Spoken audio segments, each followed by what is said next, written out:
नमस्कार दोस्तों, आप सभी का मैथ्स विक्रम मैनाड यूट्यूब चैनल पर हार्दिक स्वागत है। देखिए दोस्तों, पिछले 3-4 क्लास आपको अनुपात समानुपात की देखने को मिल रही हैं और उसमें अपन ने फर्स्ट जो क्लास हुई थी उसमें अपन ने बेसिक जो रूल थे उनके अनुपात समानुपात की उन पर बात करी थी। उसके बाद में उसमें किस प्रकार के क्वेश्चन आते हैं और कौन कौन सी प्रश्नावली में इम्पोर्टेंट है, ये देखिए। अनुपात समानुपात ये नहीं कि आपको डायरेक्ट लिखा हुआ अनुपात समानुपात मिल जाएगा। इसका अलग अलग तरीके से अलग अलग प्रश्नावली में यूज होता है, वो मैंने आपको बताया हुआ है। इसके लिए आप हमारे पुराने वीडियो देख सकते हैं। और आज ये अनुपात समानुपात का जो नेक्स्ट पार्ट आने वाला है, इसमें अपन बात करेंगे जो पिछले सालों में आए हुए हैं एसएससी में, रेलवे में, बैंक में इत्यादि जो कॉम्पिटिटिव एग्जाम में आए हुए अनुपात समानुपात के प्रश्न हैं उनको अपन यहाँ पे सोल्व करेंगे। तो देखिए दोस्तों, बने रहिए वीडियो के लास्ट तक। इसमें अगर आपको अनुपात समानुपात की बिल्कुल भी नॉलेज नहीं है तभी भी आपके लिए वीडियो लाभदायक है, और अगर आपको नॉलेज है तब भी आपके लिए लाभदायक है। मैं आपको इसमें दोनों तरीके से क्वेश्चन सोल्व करवाऊंगा। अगर किसी कैंडिडेट को बेसिक नॉलेज नहीं है तब भी उसी के अनुसार मैं यहाँ पे सोल्व कराऊंगा। और सेकंड जो मेथड सोल्व करवाऊंगा यहाँ पे कि आपको जो कॉम्पिटिटिव एग्जाम है उसमें किस प्रकार से क्वेश्चन को अटेम्प्ट करना है और क्वेश्चन को पढ़ते टाइम पे अपने को क्या बातें ध्यान में रखनी है ताकि कम से कम टाइम में मैं क्वेश्चन को चेक कर पाऊँ और क्वेश्चन को किस प्रकार से हल कर पाऊँ या तुरंत मेरे दिमाग में क्विक तरीके से आना चाहिए, क्योंकि कंपटीशन के एग्जाम में हर एक सेकंड का बहुत ही मायना होता है। तो देखिए दोस्तों, चलते हैं अब अपन स्टार्ट करेंगे डायरेक्ट यहाँ पे कि क्वेश्चन को किस प्रकार अपन सोल्व करते हैं। अगर आपने हमारा चैनल सब्सक्राइब नहीं किया तो दोस्तों चैनल को जरूर सब्सक्राइब कर दीजिए, दोस्तों के साथ में शेयर कर दीजिए ताकि मेरा मोटिवेशन बना रहे और मैं भी आपके लिए यहाँ पे और वीडियो अच्छी वीडियो आपके लिए लाता रहूँ। तो देखिए अपन कर रहे हैं क्वेश्चन नंबर, आज का पहला नंबर का क्वेश्चन है, तो अपन स्टार्ट करते हैं। क्वेश्चन दिया हुआ है, यदि ए और बी का मान कितना दिया 64 है, 64 हो तो निम्न में से कौन सा सत्य है। देखिए दोस्तों, आज की इस वीडियो में अपन ज़्यादा लेंथी क्वेश्चन नहीं करेंगे, छोटे क्वेश्चन करेंगे, क्योंकि छोटे क्वेश्चन में कई बार अपने को मुसीबत में डाल देते हैं। तो ज़रूरी है बड़े क्वेश्चन करने से पहले कि छोटे क्वेश्चनों पे भी अपने जरूर निगाह डालनी चाहिए। और ये क्वेश्चन मैं वही करवा रहा हूँ जो आपको पिछले एग्जामों में आए हुए क्वेश्चन है। तो देखिए किस प्रकार से यहाँ पे क्वेश्चन आते हैं। यहाँ पे देखिए ऑप्शन दिया हुआ है 8:A और 8:B, ये ऑप्शन दिया है ए, और ऑप्शन इसका बी दिया हुआ है यहाँ पे A:16 बराबर B:4, और सी नंबर का जो ऑप्शन है इसका दिया हुआ है A:8 बराबर B:8, और डी नंबर का जो ऑप्शन है इसका वो यहाँ पे दिया हुआ है 32:A बराबर B:2। तो देखिए दोस्तों, यहाँ पे दिया हुआ है ए और बी का मान 64 दिया हुआ है। क्या दिया हुआ है? ए और बी का मान 64 दिया हुआ है, और ये ज्ञात करवा रहा है कि निम्न में से कौन सा कथन सत्य है, ये अपने को देखना है यहाँ पे। अब आप यहाँ पे देखोगे, यहाँ पे अपन देख रहे पता चल रहा है ए और बी का मान क्या आ रहा है यहाँ पे। अब यहाँ पे देखो आप,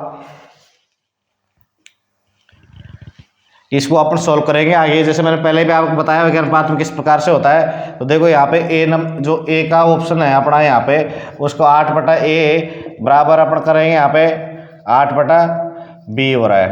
ठीक है, 8/A 8/B हो रहा है। जैसे मैंने आपको अनुपात की परिभाषा बताई थी शुरुआत में चैप्टर में, तो 8 से 8 कैंसिल हो रहा है यहाँ पे। तो देखो यहाँ पे क्या आ रहा है, ए बराबर बी आ रहा है, जो गलत है। तो ये नहीं हो सकता, क्योंकि अपने को ए और बी का जो मल्टीप्लाई है वो 64 लाना है अपने को यहाँ पे। ठीक है, अब अपने यहाँ पे देखेंगे बी नंबर का में, तो A/16 बराबर B/का यहाँ पे 4 है। ठीक है, तो यहाँ पे से 4 से 4 कैंसिल हो गया, तो ए बराबर क्या हो गया, 4B हो गया। तो ये भी नहीं आ रहा। अब अपन सी नंबर के ऑप्शन में चलेंगे, तो A/8 हो रहा है और ये हो रहा है B/8। ये जस्ट अपोजिट है किसका, ए का, तो ये भी नहीं है, ये कैंसिल आउट हो गए। अब यहाँ पे आएंगे अपन 32 बटा ए बराबर बी बटा का 2 है यहाँ पे, तो यहाँ पे आ रहा है A B is equal to 64 आ रहा है। मतलब ये डी नंबर का ऑप्शन राइट है। अब देखिए क्वेश्चन होता है, देखिए दोस्तों जो एग्जाम होती है इसमें अपनों श्याम दाम दंड भेद सभी तरीके से आना चाहिए, ट्रिक भी आना चाहिए, तो अपनों को बेसिक भी आना चाहिए, ऑप्शन से भी आना चाहिए, तो क्वेश्चन से भी अपनों को आना चाहिए सोल्व करना। ठीक है, तो इसको मैंने यहाँ से ऑप्शन से सोल्व किया है। ये जो इसकी परिभाषा थी ए और बी का दोनों गुणा क्या आना चाहिए, 64 आना चाहिए। उसको मैंने एक तो यहाँ पे यूज किया, दो चीज़ें यूज करी यहाँ पे, ए और बी का गुणा क्या आना चाहिए, 64 आना चाहिए। एक चीज़ तो मैंने यहाँ पे ये यूज करी है, और दूसरी चीज़ जो मैंने आपको शुरुआत में अनुपात समानुपात की जो प्रश्नावली स्टार्ट करी थी, उस टाइम पे मैंने अनुपात और समानुपात के टाइम पे मैंने अनुपात का आपको जो परिभाषा थी वो बताई थी, और उसको किस प्रकार से और किस फॉर्मेट पे अपन लिख सकते हैं, 2-3 तरीके से मैंने आपको वो बताया था। तो उसी परिभाषा का यहाँ पे यूज करते हुए मैंने इनको नेगलेक्ट किया और अपना ये राइट आंसर यहाँ पे हो गया। अब देखते हैं नेक्स्ट क्वेश्चन पे। अब देखिए दोस्तों जो नेक्स्ट क्वेश्चन है यहाँ पे x और y का यहाँ पे अनुपात दिया हुआ मेरे को 12:5 दिया हुआ है, z और y का यहाँ पे अनुपात दिया हुआ है 21:16 है, तो x अनुपात z का अपने से याद करवा रहा है। तो देखिए पहला तो मेरा काम यहाँ पे रहेगा, जैसे x अनुपात y है तो यहाँ पे y अनुपात z होना चाहिए, जो मैंने कल की क्लास में भी आपको बताया है। अगर इसको y को इधर करूँगा z को इधर ले जाऊँगा तो इसका अनुपात भी उसी डायरेक्शन के हिसाब से ये चेंज हो जाएगा। तो देखिए पहले इसको सोल्व करेंगे अपन। तो x अनुपात ये देखिए दोस्तों मैं आपको समझाते हुए चल रहा हूँ इसलिए इसमें लग रही है टाइम, बाकी तो इसको अपन बताएंगे किस तरीके से आपको तुरंत करना है। अब ये देखो z अनुपात y है, ठीक है, तो इसको मैं लिख सकता हूँ y अनुपात z। क्या लिख सकता हूँ इसको, y अनुपात z बराबर 21 अनुपात का क्या हो रहा है, 16 हो रहा है। अब आपको पता है यहाँ पे कि x अनुपात y अनुपात z करने के लिए क्या करने के लिए, x अनुपात y अनुपात z करने के लिए उल्टा n करना पड़ेगा मेरे को, उल्टा n। ये बना दिया, उल्टा n बना दिया मैंने। अब ये उल्टा n बनाने का लॉजिक क्या है ये भी मैं आपको बताऊंगा। अब उल्टा n बना दिया तो देखिए यहाँ से हो जाएगा x का मान कितना हो जाएगा, x हो जाएगा 12 × 21 अनुपात यहाँ पे जो y है इसका हो जाएगा 21 × 5, और अनुपात में z का हो जाएगा 5 × 16। अब देखिए जो कोई राशि अगर इसमें से कट रही है तो उसको अपन काट सकते हैं, और नहीं कट रही तो नहीं काटेंगे। अब देखेंगे यहाँ पे अनुपात किसका पूछा है, अनुपात इसने x का मान ये आ गया और z का मान ये आ गया। देखिए दोस्तों मैंने क्यों किया है ऐसा, आप बोलोगे सर आप यहाँ से 12 ले लेते और यहाँ से सीधा 21 लेके 12:21 कर देते, ऐसा नहीं कर सकते। क्यों नहीं कर सकते, इसके प्रति यहाँ पे लॉजिक है कि यहाँ पे जो अनुपात दिया हुआ है वो x और y का दिया हुआ है। यहाँ पे जो रिलेशन है x और y का डायरेक्ट मेरे को x का z से रिलेशन यहाँ पे दिया हुआ नहीं है। यहाँ पे जो को रिलेशन का बीच में जो संयोजक का काम कर रहा है यहाँ पे वो y कर रहा है। क्या क्यों कर रहा है, y का और x, देखो x का और y का जो अनुपात दिया हुआ मेरे को 12:5 यहाँ पे दिया हुआ है, ठीक। मेरे को फिर y का z से अनुपात या z का y से अनुपात मेरे को दिया हुआ है, यानी यहाँ पे जो x और z के बीच में जो रिलेशन करवाने का काम कर रहा है कौन कर रहा है, y कर रहा है। इसलिए मैं डायरेक्ट यहाँ पे x अनुपात z नहीं लिख सकता इसलिए मैंने यहाँ y की सहायता लेते हुए इनके बीच में जो अनुपात बन रहा है वो बनाया है। अब देखो मैं यहाँ से यहाँ लिख सकता हूँ 12 × 21 अनुपात 5 × 16। आप देखेंगे यहाँ से जो कट रहा है राशि कैंसिल आउट हो रही है, उसको कैंसिल आउट करेंगे 4 से 4 बार और ये होगा 3 बार, ठीक है। तो यहाँ पे हो रहा है कितना हो रहा है 63:20 हो रहा है, कितना हो रहा है यहाँ पे 63:20 यहाँ पे प्राप्त अपने को हो रहा है। अब देखिए चलते हैं नेक्स्ट क्वेश्चन पे। अब देखिए दो क्वेश्चन दिख रहे हैं आपको बोर्ड के ऊपर, यहाँ पे 2a बराबर 3b तथा 4b बराबर 5c दिया हुआ है, तो a और c का अनुपात याद करवा रहा है। देखिए दोस्तों यहाँ पे अपने कुछ नहीं करना, आपको वज्र गुणा करना आता है, तो इसको अपन a/b कर दूंगा। यहाँ पे 3 इसको ऐसे के रखूंगा, ये यहाँ पे नीचे चला जाएगा, तो यहाँ पे a और b। ये देखो मैंने उस दिन फिर आपको अनुपात का जो परिभाषा बताई थी उसके तहत a अनुपात b का मान कितना आ गया, यहाँ पे 3:2 आ गया। कितना आ गया 3:2 में यहाँ मेरे को प्राप्त हो गया। ठीक इसी प्रकार से यहाँ पे b/c करूँगा मैं, यहाँ पे तो 5 क्या हो जाएगा 4 हो जाएगा, और b अनुपात c कितना आ जाएगा मेरे पास में 5:4 आ जाएगा। अब जैसे जस्ट मैंने इससे पिछला क्वेश्चन आपको बताया था, अब ये ठीक क्वेश्चन उसी प्रकार का यहाँ पे हो चुका है, और इसको देखो आगे अपन हल करेंगे। तो a अनुपात b बराबर 3 अनुपात क्या हो रहा है 2 और B अनुपात C बराबर क्या हो रहा है 5 अनुपात का 4। क्या हो रहा है 5 अनुपात का 4 हो रहा है। अब यहाँ पे वही उल्टा एन बढ़ा देंगे अपन, क्यों कि यहाँ पे कोरिलेशन का काम कर रहा है, क्या B कर रहा है A और C के मध्य में, और यहाँ A और C का मान पूछा, इसलिए मेरे को यहाँ पे ये प्रक्रिया जरूरी करनी है। अब देखो इसको करने की क्या लॉजिक है यहाँ पे, इसका मैंने पिछले क्वेश्चन में आपको लॉजिक नहीं बताया। इसका लॉजिक ये है कि यहाँ पे देखो B है और यहाँ पे भी B है, दोनों जगह B है। अब मैं यहाँ पे मेरा एक उद्देश्य है कि इनमें रिलेशन बनाने के लिए यहाँ पे जो वैल्यू है ना B की, ये समान करना चाहता हूँ, ये वैल्यू मैं समान करना चाहता हूँ। तो देखो इसको उल्टा एन मत बनाओ, रहने दो। अब मेरे को B की वैल्यू समान करनी है। यहाँ पे भाई 2 और यहाँ 2 है, यहाँ पे 5 है, अभी समान कैसे हो सकती है? तो मैं एक काम कर सकता हूँ, इसको तो किससे गुणा कर सकता हूँ 5 से गुणा कर सकता हूँ, और इसको गुणा कर सकता हूँ मैं 2 से। अब देखो B की वैल्यू अपने को ओनली किस पे टारगेट करना है, B की वैल्यू पे टारगेट करना है। तो देखो B की वैल्यू पे टारगेट करूँगा तो 5 × 2 करूँगा 10 हो रहा है, ठीक है, हो रहा है ना। और इधर 2 × 5 करूँगा 10 हो रहा है, यानी B की वैल्यू दोनों जगह समान हो रही है। लेकिन अपन भाई गुणा किया तो पूरे से गुणा होगा यहाँ पे, तो A का मान कितना प्राप्त होगा, A का मान 3 × 5 प्राप्त होगा, 3 × 5 प्राप्त हो जाएगा। और जो C का मान है वो 4 × 2 यहाँ पे प्राप्त हो जाएगा, 4 × 2। तो फाइनल रूप से जो A अनुपात C का मान कितना प्राप्त हो जाएगा मेरे को 15:8 प्राप्त हो जाएगा। क्या आंसर आ गया 15:8 प्राप्त हो गया। अब देखो मैंने दोनों प्रकार से बता दिया। पिछला जो क्वेश्चन था उसमें मैंने उल्टा एन बना के बता दिया, जो टीचर आपको बताते हैं, और उल्टा एन बनाने के प्रति क्या लॉजिक है वो मैंने आपको इस क्वेश्चन में बता दिया है कि मेरा एक ही उद्देश्य था कि यहाँ पे जो B है दोनों जगह कॉमन है, तो दोनों जगह कॉमन है तो मेरा यहाँ पे दोनों जगह मान भी समान होना चाहिए। समान होने के लिए मैंने यहाँ पे 2 और 5 समान नहीं हो सकते। अब 2 और 5 समान नहीं हो सकते, इनका मैंने क्या ले लिया एलसीएम, मान लो एक तरीके से एलसीएम ले लिया। अब मेरे को समान करने के लिए इसको मैंने 5 से गुणा कर दिया इस वाले अनुपात को, और इसको मैंने कर दिया किससे 2 से गुणा कर दिया। अब 2 से इसको गुणा किया तो 10 हो रहा है, इधर भी 10 हो रहा है। B की वैल्यू अपना जो टारगेट था वो पूरा हो चुका है, B की वैल्यू दोनों जगह समान यहाँ पे प्राप्त हो चुकी है। तो इस प्रकार से अपना फिर यहाँ पे 5 से गुणा किया, B की वैल्यू 5 से गुणा हो रही थी, A की वैल्यू 5 से गुणा होगी, 3 × 5 आ गया। इस प्रकार से यहाँ से 2 से गुणा करेंगे, C की वैल्यू 2 से गुणा होगी, तो यहाँ C का मान 4 × 2 आ गया। तो अपने को फाइनल रूप से 15:8 यहाँ पे प्राप्त हो चुका है। अब देखिए जो नेक्स्ट क्वेश्चन थे इसी प्रकार का एक क्वेश्चन दिया हुआ यहाँ पे 2A = 3B = 4C है, तो A B C का यहाँ पे मान ज्ञात कीजिए। अब देखिए दोस्तों इसमें क्या है, इसके अंदर 2 अलग अलग प्रकार से रिलेशन दिए हुए थे। यहाँ पे A का सीधा C के साथ में कोई रिलेशन नहीं था, और यहाँ पे B क्या कर रहा था, कोरिलेशन का काम कर रहा था। लेकिन यहाँ पे A का B के साथ में, B का C के साथ में और C का A के साथ में, तीनों यहाँ पे एक दूसरे से रिलेटेड है। यहाँ अपने को किसी के बीच में जो अपन बोलते हैं ना बिचौलिया यहाँ पे बैठाने की अपने को जरूरत नहीं है, यहाँ पे डायरेक्ट कनेक्शन है। यहाँ पे तो अपने को बिचौलिया के रूप में काम किया था यहाँ पे। अब देखें यहाँ पे अगर इस प्रकार से आ गया क्वेश्चन, तो ये मात्र विदिन आप 5 सेकंड में इस क्वेश्चन को कर सकते हो, ओनली 5 सेकंड में। कैसे करेंगे यहाँ पे, अगर इस प्रकार से गुणा में आ रहा है ना, तो सीधा एक अनुपात कितना होगा, इनके साथ में जो गुणा है वो लिख दो यहाँ पे सीधा 12, ठीक है। अब इसके B का अनुपात क्या होगा, इसको छोड़ दो और इनके जो गुणा में वो लिख दो, ठीक है। अब इसकी बारी आ रही तो इसके गुणा में वाला लिख दो 6:4:3, ये लो।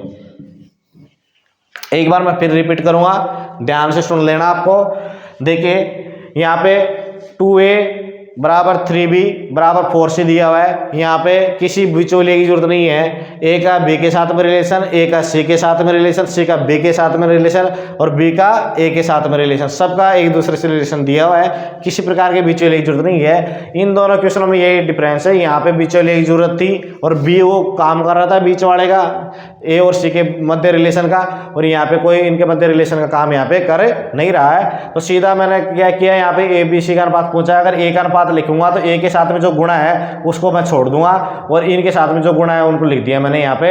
अब B की जब बारी आए तो B को छोड़ो, इनके साथ में जो भी चर गुणा में है उनको मैंने यहाँ गुणा कर दिया, जो अचर गुणा में है उसको मैंने गुणा कर दिया, यहाँ पे 8 हो गया।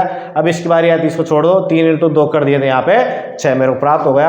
अब इसको और सरलीकरण रूप से मैंने चेंज करने के बाद 6:4:3 यहाँ पे प्राप्त हो गया। तो उम्मीद करता हूँ आपको समझ में आया होगा। अगर दोस्तों आपको समझ में आ रहा है तो वीडियो को ज़्यादा से ज़्यादा शेयर कीजिए, चैनल को सब्सक्राइब कर दीजिए, और ज़्यादा से ज़्यादा लोगों तक लाभ पहुँचाने के लिए और मेरा साथ देने के लिए। अब देखते हैं आगे नेक्स्ट क्वेश्चन।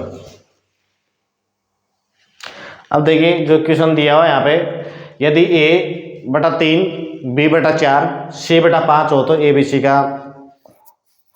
अनुपात क्या होगा। अब देखिए इससे पहले जो मैंने आपको क्वेश्चन करवाया था उसमें भाग में नहीं था, उसमें गुणा में थे। यहाँ पे 3a 4b 5c करके गुणा में थे। उस टाइम पे मैंने बताया था कि विद इन आपको 5 सेकंड में क्वेश्चन का आंसर आप किस प्रकार से दे सकते हैं। ठीक इसी क्वेश्चन को अपन उसी प्रकार से देखेंगे। अब अपने को ये क्वेश्चन और भी ईजी है। उसमें तो क्या किया था, जैसे गुणा में था तो मैंने यहाँ पे छोड़ दिया, इनके साथ में जो गुणा था उनको मैंने गुणा करके उसका अनुपात निकाल लिया था।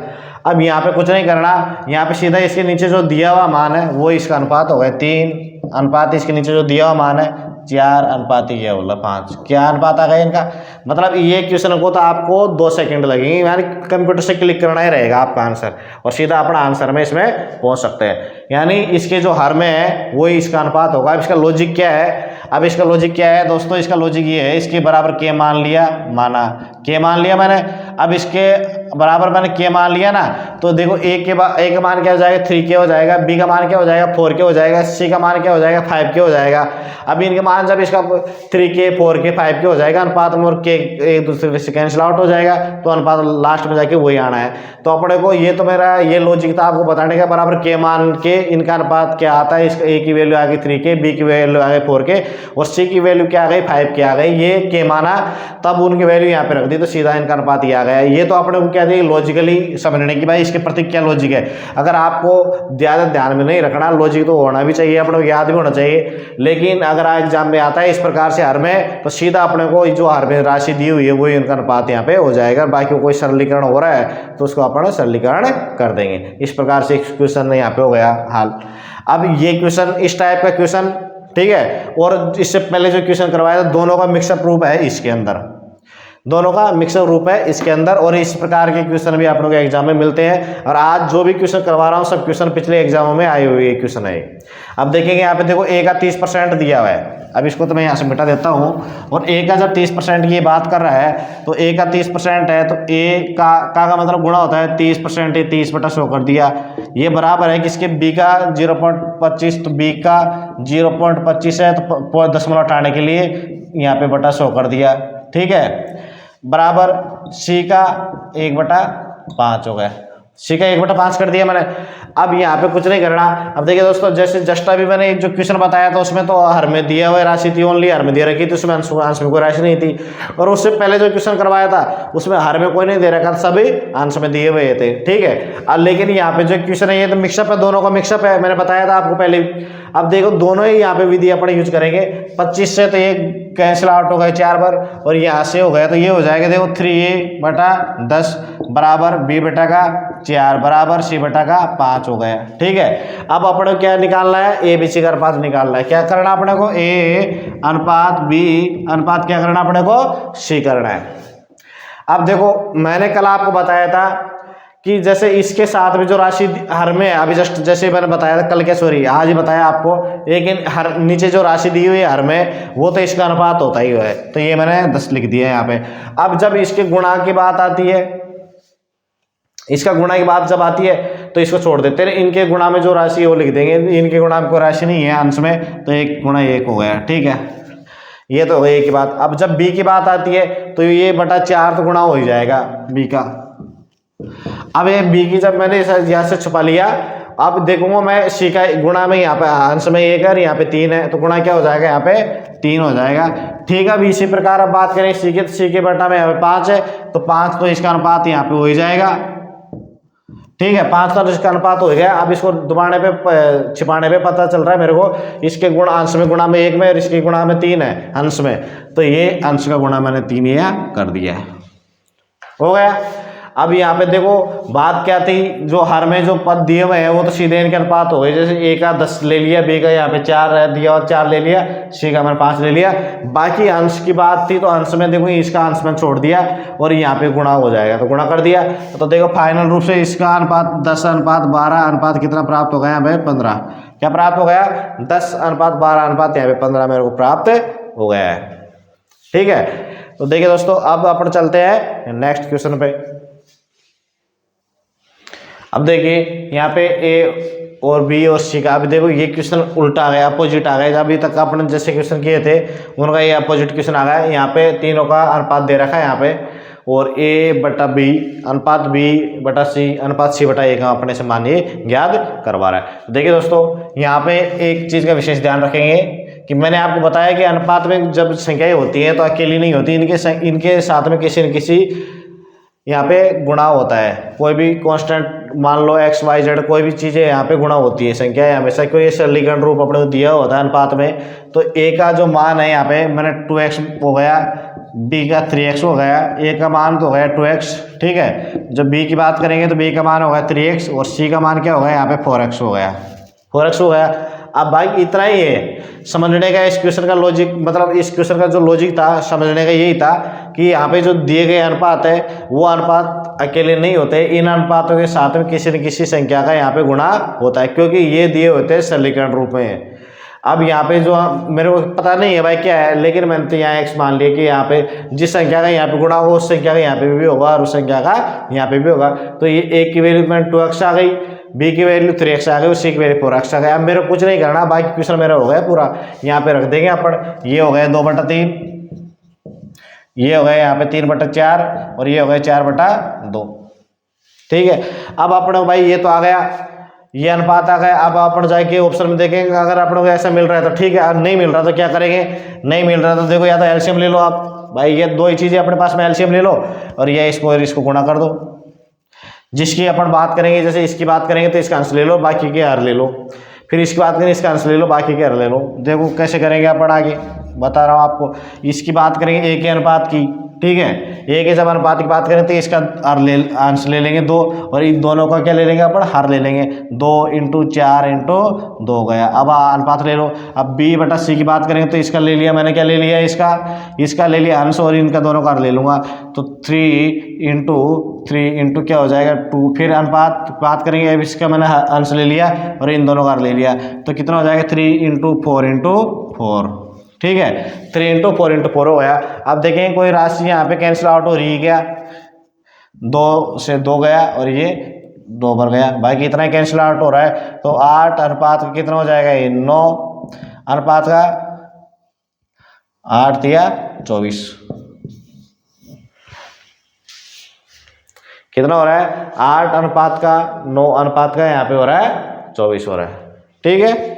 अब देखेंगे अपन नेक्स्ट जो क्वेश्चन दिया हो यहाँ पे नीचे कि a अनुपात b 2:3 है, b अनुपात c कितना 9:7 है और c अनुपात d कितना है 14:15 है। तो ABCD का यहाँ पे मान ज्ञात कीजिए। देखिए दोस्तों, इसको तो मैं यहाँ से मिटा देता हूँ और इसकी जगह यहाँ पे बताऊँगा। इसको ये भी इजी क्वेश्चन है एकदम, और ये भी एग्जाम में आया हुआ क्वेश्चन है। तो देखिए यहाँ पे इस क्वेश्चन को एग्जाम में किस प्रकार से अपन करेंगे, A B C D, ठीक है, मेरे को यही दिया हुआ है। अब ये जब दिया हुआ मेरे को, तो यहाँ इनका अनुपात ले लेता हूँ मैं, 2:3 है, फिर इसका कितना है 9:7 है और इसका कितना है 14:15 है। देखिए दोस्तों, इस साइड देखिए आप और इस साइड देखिए, दोनों तरफ आप देखेंगे यहाँ पे। इस क्वेश्चन को मैं 2 तरीके से आपको बताऊंगा।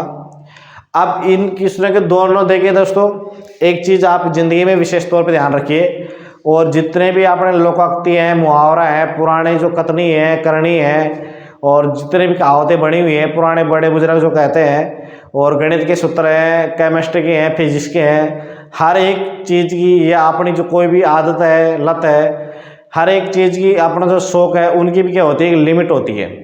सब इस दुनिया में मेरा मानना है, ये मेरा पर्सनल व्यू है, और आप भी अगर आपकी लाइफ में ऐसा व्यू देखना चाहते हो तो आप भी खुद भी इमेजिनेशन कर सकते हो।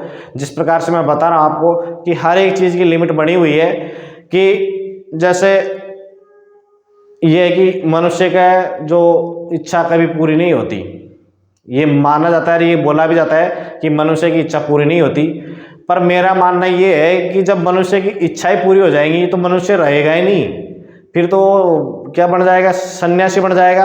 और अगर मनुष्य की इच्छाएं पूरी हो जाती तो आज जब आप मेरे को जैसे यूट्यूब पे सुन रहे हो, मैं कैमरे का बोर्ड का, स्टैंड का, इनका जो यूज कर रहा हूँ स्मार्ट स्टडी का, तो इससे आपको कहाँ रूबरू हो पाते आप। अगर इंसान की इच्छा खत्म हो जाती पहले ही तो ये चीज़ें का आविष्कार कैसे हो पाता है। यानी आवश्यकता आविष्कार की जननी है। अब आवश्यकता इंसान में क्यों पड़ी? जब इंसान के अंदर इच्छा पैदा हुई ना, तभी तो उसका आवश्यकता पड़ी है। तो ये मानना है कि हर एक चीज़ की लिमिटेशन होती है। गणित के कुछ फॉर्मूले हैं, उनको हर जगह अपना अप्लाई नहीं कर सकते, और कुछ कहावतें मुहावरे बड़े उनको हर जगह अपना अप्लाई नहीं कर सकता। अब ये जो इतनी सारी स्टोरी मेरे बताने का आपको उद्देश्य यही था कि ये जो क्वेश्चन है इसको मैं 2 तरीके से आपको बताऊंगा, और देखिए हर एक तरीके की लिमिटेशन बनी हुई रहती है, और लेकिन जो बेसिक रूल होता है उसकी लिमिट नहीं होती। बेसिक रूल के ऊपर डिपेंड कोई भी सवाल आएगा तो उसका आपको बेझिझक आप उस सवाल को कर सकते हो, लेकिन आपकी ट्रिक का अगर आप यूज कर रहे हैं तो उसकी लिमिटेशन यहाँ पे होती है। इस चीज़ का आप विशेष ध्यान रखें। देखो इसको जो फर्स्ट तरीके से मैं बता रहा हूँ, यहाँ पे देखो पहले मैंने बताया हुआ है, यहाँ पे देखेंगे आप बी कॉमन है, बी कॉमन है, सी कॉमन है, सी कॉमन है, 2 चीजें कॉमन है यहाँ पे। अब मैं यहाँ पे देखो सी का अनुपात देखो उल्टे चल रहे हैं, अपन क्या कर रहे हैं, उल्टे चल रहे हैं, नीचे से ऊपर की तरफ चल रहे हैं। सी का यहाँ पे 14 मान है, तो यहाँ पे सी का 14 नहीं है, नहीं है 14 नहीं है, तो इसके लिए मैं इसको 2 से गुणा कर दूंगा। 2 से मैंने गुणा कर दिया। 2 से जब भाई दोस्तों इसको मैंने गुणा किया 14 हो गया, लेकिन ये भी तो 18 हो गया। अब ये जब 18 हो गया, सी का यहाँ पे तो बी का मान 3 है, यहाँ पे 18 है, तो इसको 18 करने के लिए मेरे को करना पड़ेगा किसे, 6 से गुणा करना पड़ेगा। अब देखिए दोस्तों जैसे मैंने इसको 6 से गुणा किया तो ए की वैल्यू 6 से गुणा हो गई, तो 6 इंटू क्या इतना हो जाएगा 2, ए का मान। फिर बी की बात आ जाती है तो 6 इंटू 3 कर लो तो 18 होना है, या 9 इंटू 2 कर लो। बराबर में सी की बात आ जाती है, 7 इंटू मैंने 2 कर लिया 14 हो गया। अनुपात कितना आ गया, ये 15 आ गया। ये अपने पास में अनुपात यहाँ पे निकल के आया है। और फाइनल रूप से ए बी सी डी का जो अनुपात था, तो यहाँ पे 12 अनुपात 18 अनुपात 14 और अनुपात 15, ये मेरे को आंसर के रूप में निकल के प्राप्त हो गया। मैंने क्या किया है दोस्तों, यहाँ पे कुछ नहीं किया, सी यहाँ पे, सी यहाँ पे, तो मेरा टारगेट ये कि था कि सी की वैल्यू मेरे को समान करनी है। सी की वैल्यू यहाँ 14 दी हुई थी, तो मैंने यहाँ 14 करने के लिए इस वाले जो अनुपात था इसको मैंने 2 से गुणा कर दिया है।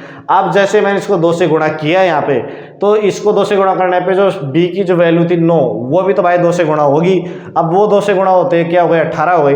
अब 18 हो गए तो इस वाले को तो भूल जाओ। अब मेरा टारगेट ये है कि मैं यहाँ पे b है, यहाँ पे b है, तो मैं तो b की मान दोनों जगह समान करूंगा साहब। अब b का मान जब मैं साहब दोनों जगह समान करूंगा, तो यहाँ पे तो देखो 9 है, यहाँ पे तो 18 हो गई। अब यहाँ पे 18 कैसे होगी, तो मेरे को 6, इसको वाले जो अनुपात है इसको 6 से जब गुणा करूंगा तब क्या हो रही है, 18 हो रही है।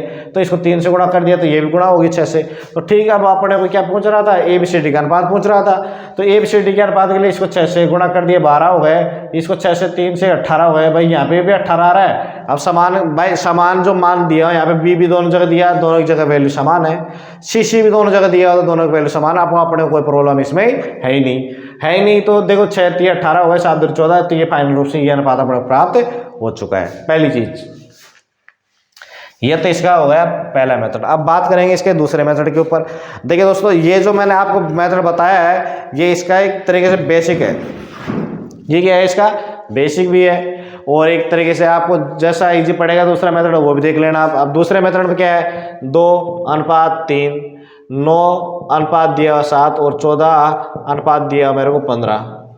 अब बात करेंगे यहाँ पे ए की, तो ए के लिए इन तीनों को गुणा करना पड़ेगा, मेरे को गुणा करना पड़ेगा। अब फिर बात आता है बी की, तो यहाँ पे ऐसे जाना पड़ेगा। फिर मेरे को सी की बात आती है कुछ ऐसे जाना पड़ेगा, और डी की बात आती है कुछ ऐसे जाना पड़ेगा। अब देखो ये हो गया इसका ऐसा, देखो कौन सा चित्र बन रहा है भाई, आप ही बता सकते हैं इस चित्र को। अब इस चित्र को मैं दोबारा बता दूँ आपको। देखो जब ए की बात आएगी तो ए में तो तीनों के तीनों गुणा होंगे, इसके जो आगे वाले हैं अनुपात। जब बी की आएगा तो यहाँ से चलेगा, यहाँ से गए, बी का मान आ गया। सी की जब बात आएगी तो यहाँ से जाएगा, यहाँ से जाएगा, ये आ गया। और डी की बात आएगी तो डी की बात में तीनों आ गए। अब देखो यहाँ पे ए अनुपात बी अनुपात सी अनुपात डी की जब बात आती है तो मैं क्या करूँगा, यहाँ पे तीनों को गुणा कर रहा हूँ। यहाँ पे 2 इंटू 9 इंटू क्या हो रहा है, 14 हो रहा है अनुपात। अब जब बी की मान आ रहा है तो 14 इंटू 9 इंटू 3 हो जाएंगे, 14 इंटू 9 इंटू 3 अनुपात। अब जब सी की बात है 14 इंटू 7 इंटू 3 हो जाएंगे, 14 इंटू 7 इंटू 3 हो गया। कितना हो गया, 14 इंटू 7 इंटू 3 अपने को यहाँ पे प्राप्त हो गया। अब जब डी की बात आती है, डी के में 3 हो जाएंगे, तो 3 इंटू 7 इंटू क्या हो जाएगा, ये 15 हो गया। अब देखेंगे यहाँ पे कोई राशि कैंसिल आउट हो रही है, देखो 3 कैंसिल आउट, और 3 से ये 3 कैंसिल, ये 3 कैंसिल, और 3 से ये 3 कैंसिल, ठीक है। अब और देखेंगे यहाँ पर 7 कैंसिल आउट, 7 से 7 कैंसिल आउट हो रहा है, ये 2 टाइम्स हो रहा है, और ये भी 2 टाइम्स हो रहा है। अब देखो यहाँ पे करें 6 और ये 12, यहाँ 9 दूनी का 18, ठीक है, ये हो गया 14 और ये हो गया 15, ठीक है। ये भी अपने को इस प्रकार से प्राप्त हो चुका है। इस वाले में तो क्या है, इस वाले में भी क्या है, इस वाले में तो आपको कितना दे देगा, 10 दे देगा, 20 देगा, जो ऐसे ऐसे बनाया ना डायग्राम, ऐसे आप बना के इसको कर सकते हो। ये तो एक तरीके से मतलब शॉर्टकट रूप मैंने आपको बताया है एग्जाम के तरीके से।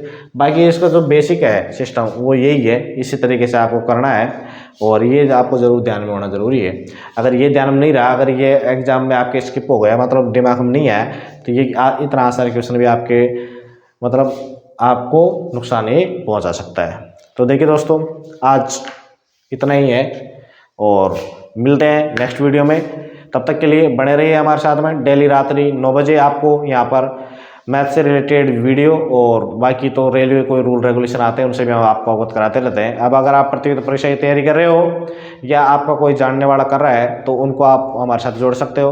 और ज़्यादातर देखिए दोस्तों, हमारे जो चैनल है उस पर रेलवे एम्प्लॉय जुड़े हुए हैं, तो मैं रेलवे एम्प्लॉय जितने भी जुड़े हैं उनसे भी रिक्वेस्ट करूंगा कि जितने भी मेरे साथीगण जुड़े हुए हैं, वो आपके जानने वाला कोई भी रिश्तेदार में, आपका कोई छोटा भाई है, देखिए आप तो जॉब लग चुके हैं, लेकिन आपका छोटा भाई कोई तैयारी कर रहा है, या आप भी तैयारी कर रहे हैं एनटीपीसी की, लोको पायलट बनने की, ट्रेन मैनेजर की, तो आप भी हमारे साथ में जुड़ सकते हो, डेली वीडियो देख सकते हैं। बाकी तो आपसे यही उम्मीद है कि आप अपने जो साथीगण है, छोटे भाई बहन हैं, उनको भी जोड़ सकते हो, और बिल्कुल फ्री में जो आपको यहाँ पे मैथमेटिक्स की शिक्षा दी जा रही है उसका आप लाभ ले सकते हो, और आपको मिलने वाला लाभ ले सकता है, ताकि उनको भी बिना किसी शुल्क के यहाँ पे एक अच्छी नॉलेज मिल जाए। बाकी तो ये कहते हैं कि फ्री के ज्ञान को लेना नहीं चाहता, ये बात भी हकीकत होती है। और हम यहाँ पे जिस सिलेबस का भी मैंने उल्लेख किया हुआ है, तो उसी सिलेबस के अकॉर्डिंग यहाँ पे डेली मैं आपको रात्रि 9 बजे मिलता रहूँगा, और ये तो मेरी तरफ से आपको सेवा है। और बाकी आपसे यही उम्मीद है कि आप वीडियो ज़्यादा से ज़्यादा शेयर करोगे, चैनल को अगर आपने सब्सक्राइब नहीं किया तो करिए, और दोस्तों से भी करवाइए। मिलते हैं कल की वीडियो में, तब तक के लिए धन्यवाद।